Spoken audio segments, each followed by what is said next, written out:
Merci. À la suite de M. le Premier ministre, je voudrais dire que j'ai salué tout à l'heure les efforts qui ont été faits dans la gestion des relations, en tout cas pour la question migratoire entre la Mauritanie et le Sénégal, qui ont permis d'avoir des accords historiques et l'application desquels accords a permis la régularisation de 28 000 Sénégalais. C'est-à-dire qu'on est passé de 2000 et quelques Sénégalais à 28 000 Sénégalais régularisés en Mauritanie depuis l'entrée en vigueur de cet accord le 1er juillet 2025. Et je voudrais rappeler aussi que tous les pays ont leur législation en matière de règles ou de conditions d'entrée et d'installation d'établissements dans ce pays, le Sénégal y compris. Aujourd'hui, nous avons beaucoup plus à nous poser la question du nombre d'Africains expulsés d'Europe et du nombre de visas qui sont refusés chaque année. Même aller et revenir est devenu presque impossible, y compris pour les élites. La vraie question, elle est là, madame. Ceci dit, pour la question liée à la restructuration, je vous rappelle que nous savons tous la situation dont nous avons hérité, qui au début avait fait l'objet de toutes sortes de contestations et de remises en question. Aujourd'hui, au moins, il n'y a plus de débat sur la réalité de cette dette cachée par l'ancien régime, ce qui est d'une particulière gravité et toutes les conséquences de droit vont en être tirées. Parce qu'on ne peut pas compromettre comme ça l'avenir et même le présent d'un État et d'un peuple pour des considérations strictement politiciennes, j'allais dire électoralistes.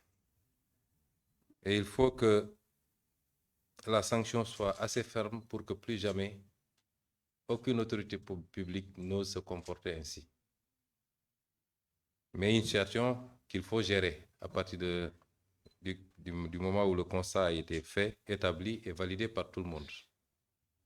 Par le Sénégal, nos institutions autorisées, l'inspection générale des finances, la Cour des comptes, le gouvernement, le président de la République, mais également par tous nos partenaires bilatéraux comme multilatéraux. Ça ne fait plus l'objet de débat. Quand un pays se retrouve avec une dette de 119%, un pays de surcroît pauvre, un déficit de presque 13%, c'est une situation particulière.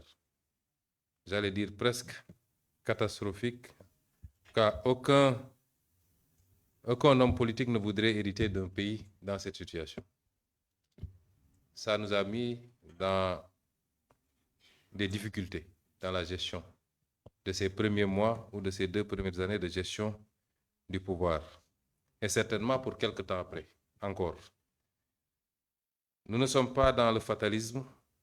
Nous considérons que c'est le peuple sénégalais qui doit faire face à cette situation, qui doit se lever comme un seul homme et qui doit comprendre qu'il y a des sacrifices à faire pour rattraper la situation, la dépasser et mettre ce pays sur les rails définitivement.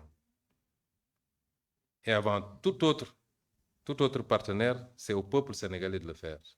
C'est pourquoi nous avons travaillé à des solutions. Nous avons travaillé à élaborer un plan de redressement économique et social, qui est un plan qui va effectivement demander un certain nombre d'efforts et de sacrifices au peuple sénégalais. Nous avons aussi lancé un vaste programme de rattrapage budgétaire, de rationalisation, aussi bien des recettes que des dépenses budgétaires. Et l'arbitrage qui a été fait pour le budget 2026 est assez illustratif des efforts qui ont été consentis sur la dépense publique, le fonctionnement particulièrement, mais également sur des choix rationnels. Et les discussions avec nos partenaires ont tourné autour de ça.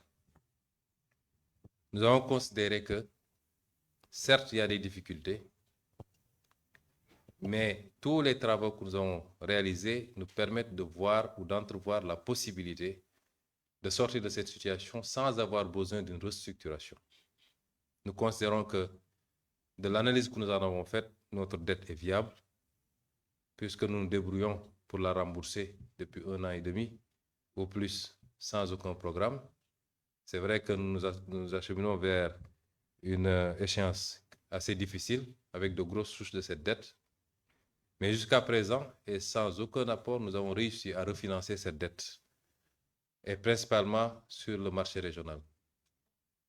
Nous considérons que nos projections, aussi bien de croissance que de recettes, sont raisonnables. Et sur cela, il n'y a pas de débat. C'est validé par tous nos partenaires, y compris le fonds. Le principal problème, c'est le financement. Nous considérons que les efforts que nous faisons à partir du plan de redressement, qui, rien que pour ce budget, nous permet de générer 960 milliards de plus additionnels au budget, et ça va aller crescendo à partir de 2027, pourrait nous permettre de combler une bonne partie de ce gap. Et nous nous sommes mis à envisager pas mal de solutions avec d'autres partenaires qui nous donnent à penser que nous pouvons y parvenir. Et c'est ça le rôle du Fonds monétaire international. C'est quand les États sont dans ces situations et qu'ils parviennent par eux-mêmes et par leurs efforts à tenir le coup, à faire des efforts substantiels pour continuer à tourner, c'est là où on attend le Fonds monétaire international. Le Fonds monétaire international n'est pas une banque ou un prêteur en premier ressort, en principe. C'est un dévoiement des missions du Fonds. Et le Fonds monétaire a une part de responsabilité sur la situation que nous vivons. Parce qu'il était là, il venait faire ses staff visites, ses revues. Il ne peut pas dire qu'il n'était pas informé de ce qui s'est passé. Et c'est pourquoi d'autres pays ont été dans cette situation. Je vous citer par exemple l'Égypte. Et le fonds est venu appuyer l'Égypte. Qu'est-ce qu'avait dit la directrice générale? Je ne peux pas abandonner un pays qui est dans cette situation et qui fait des efforts pour se relever. Les indicateurs de l'Égypte n'étaient pas plus reluisants que les nôtres actuellement. Et donc, nous ne pouvons pas comprendre qu'on veuille nous imposer une restructuration dans ces conditions. Ce n'est pas une position d'Ousmane Sonko, c'est une position de Monsieur le Président de la République du Sénégal, du gouvernement du Sénégal, par son Premier ministre, le ministre des Finances, le ministre de l'Économie et tous ceux qui ont une compétence en la matière. Et nous continuons à rester sur cette position. Rien n'a changé entre-temps. Ce n'est pas des déclarations d'économistes ou de quelques autres composantes qui vont nous amener à changer de position. Mais c'est un partenariat. Chaque partenaire en tire les conséquences qu'il voudra. Mais la position officielle, c'est qu'on ne veut pas de cette restructuration. Je vous remercie. Merci beaucoup, Monsieur le Premier ministre. El Mokhtar Ould Ndiaye. Merci, Monsieur le Premier ministre Ousmane Sonko. Mesdames, Messieurs, nous allons vous inviter à déjeuner, Messieurs les ministres, avec Messieurs les Premiers ministres. Et pour les autres membres de la délégation, nous serons de l'autre côté également pour partager un déjeuner.